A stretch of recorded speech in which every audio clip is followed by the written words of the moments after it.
তন্ত্র সাহিত্যে তান্ত্রিক উপাসক গোষ্ঠী 7 ভাগে বিভক্ত, যথা বেদাচার, বৈষ্ণবাচার, শৈবাচার, দক্ষিণাচার, বামাচার, সিদ্ধান্তাচার ও কৌলাচার।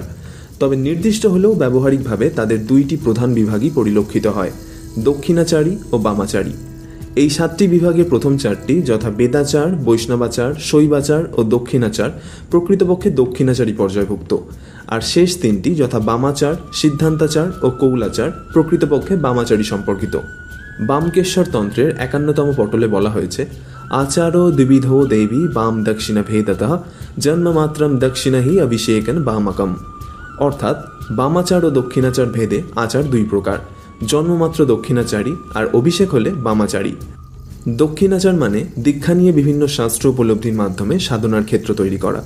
তারপর সাধক যখন উপযুক্ত হয় তখন গুরু তাকে তন্ত্রমতে দীক্ষা দেন। তখন শুরু হয় পঞ্চমাকারে মাতৃসাধনা, একে বলে বামাচার।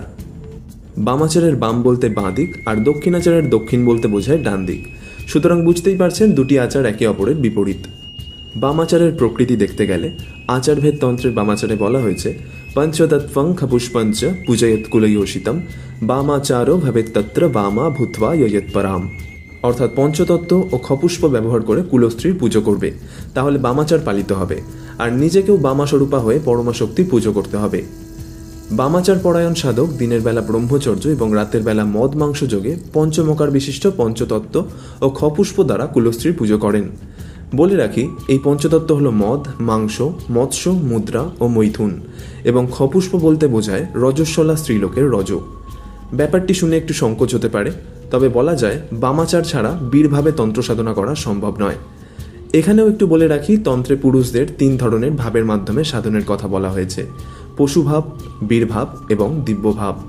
তন্ত্রে মানুষের 3 রকমের মনের গতির কথাও বলা হয়েছে, তামসিক, রাজসিক এবং সাত্ত্বিক। তামসিক মন চায় বিকৃত রুচি চরিতার্থ করার জন্য পশুভাবে চলতে, রাজসিক মন ভোগবিলাস, যশ বৈভব আকাঙ্ক্ষা করে বীরভাবে চলতে চায়, আর সাত্ত্বিক মন হতে চায় ত্যাগী, ক্ষমতাশীল এবং দানশীল, যা দিব্যভাবে পরিলক্ষিত হয়। এই পঞ্চতত্ত্ব এবং 3টি ভাব নিয়ে আলাদা 2টি ভিডিওতে আলোচনা করব। ভিডিওগুলি মিস করতে না চাইলে চ্যানেলটি সাবস্ক্রাইব করে রাখতে পারেন। আবার আমাদের বিষয়ে ফিরে আসা যাক। তাহলে আমরা দেখলাম বামাচার তন্ত্রে মদ মাংস থেকে শুরু করে রজস্বলা স্ত্রীর রজকেও পবিত্রভাবে সাধনার অংশরূপে গ্রহণ করা হয়। বামাচারে কুলস্ত্রী বামা স্বরূপা পরমা শক্তির প্রতীক। কুলস্ত্রী বলতে বোঝায় তন্ত্র সাধনার উপযোগী নারী বা সাধন সঙ্গিনী। সকল নারী মাতৃস্বরূপা, তবে কিছু নারীর মধ্যে বিশেষ সাধনার লক্ষণ দেখা যায়, এরাই কুলস্ত্রীর মর্যাদা পান। বামাচারে বীর সাধনায় পুরুষ এবং নারী দুজনেই উপস্থিত থাকেন।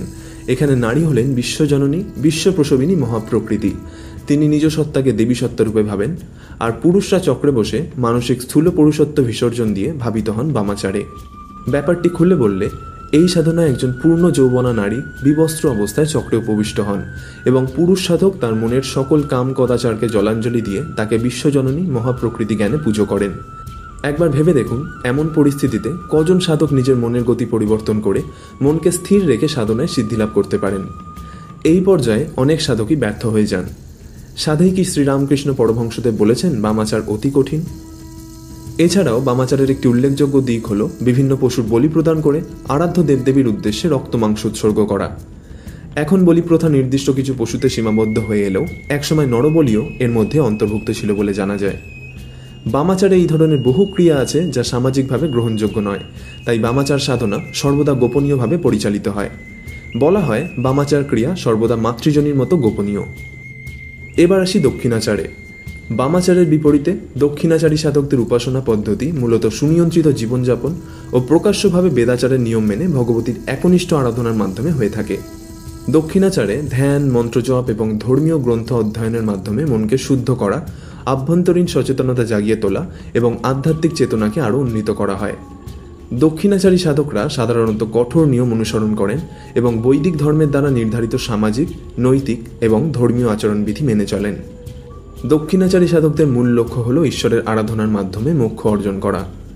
বামাচার থেকে দক্ষিণাচারের দিকে মানুষ বেশি ঝোঁকেন, তার কারণ আগেই বলেছি বামাচারে এমন অনেক ক্রিয়া আছে যা সামাজিক ও নৈতিকভাবে গ্রহণযোগ্য নয়, কিন্তু দক্ষিণাচারের আচার বা ক্রিয়া যেমন ঈশ্বরের উপাসনা, প্রার্থনা, সেবা প্রদান করা সকলের কাছেই সহজ এবং গ্রহণযোগ্য বলে মনে হয়। দক্ষিণাচারী পন্থায় কোনো কোনো সাধক বামাচারী পঞ্চতত্ত্বের সঠিক ব্যাখ্যা দিতে গিয়ে বলেন, মদ মাংস মৈথুনকে তাদের আক্ষরিক অর্থে গ্রহণ করা ঠিক নয়।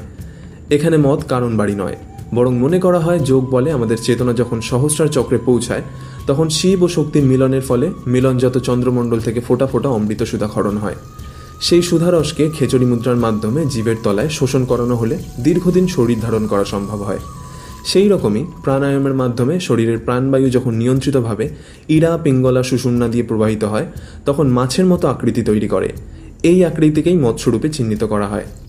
একই রকমভাবে এরা মনে করেন পঞ্চতত্ত্বের মাংস মুদ্রা মৈথুনের ব্যাখ্যা বামাচার হতে ভিন্ন। দক্ষিণাচারী সাধকরা পঞ্চমাকার রহিত সাধনা পদ্ধতিতে বিশ্বাস করেন। বামাচারের বিপরীতে দক্ষিণাচারে বলি প্রথাকেও ভিন্ন রূপে দেখা হয়। এখানে পশু বলি নয়, বরং উৎসর্গ করা হয় মানুষের ভেতরে থাকা পাশবিক প্রবৃত্তিগুলিকে। দক্ষিণাচার হলো এমন একটি পথ যার ক্রিয়াগুলি প্রকাশ্যে পালন করা হয়ে থাকে, এর মধ্যে গোপনীয়তা বলে কিছু থাকে না। দুটো দিক নিয়ে আলোচনা হলো, এবার বলছি একটা পুরনো কনসেপ্ট নিয়ে। বামাচারকে বলা হয় অন্ধকারের পথ এবং দক্ষিণাচারকে বলা হয় আলোর পথ। এটা শুনে হয়তো আপনিও ধারণা করতে শুরু করেছেন যে বামাচার মানে নিশ্চয়ই খারাপ কিছু, নয়তো মদ মাংস নাড়ি দিয়ে আবার কিসের সিদ্ধি লাভ। বলে রাখি, অনেকেই ভোগের আশায় না বুঝেই এই পথে প্রবেশ করে ফেলেন। কুলার্ণব তন্ত্রে বারবার সাবধান করা হয়েছে যে এই সাধনা সাধারণ মানুষের জন্য নয়, কেবল স্থির চিত্ত সাধকেরই এতে অধিকার।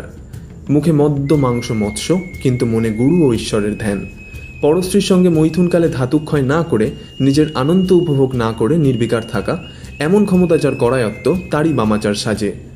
শুধু প্রকৃত অধিকারী হলেই হবে না, পঞ্চমাকার দ্রব্যকেও বিধিবদ্ধ শুদ্ধ হতে হবে এবং তা বিধিবদ্ধ পরিমাণে গ্রহণ করতে হবে।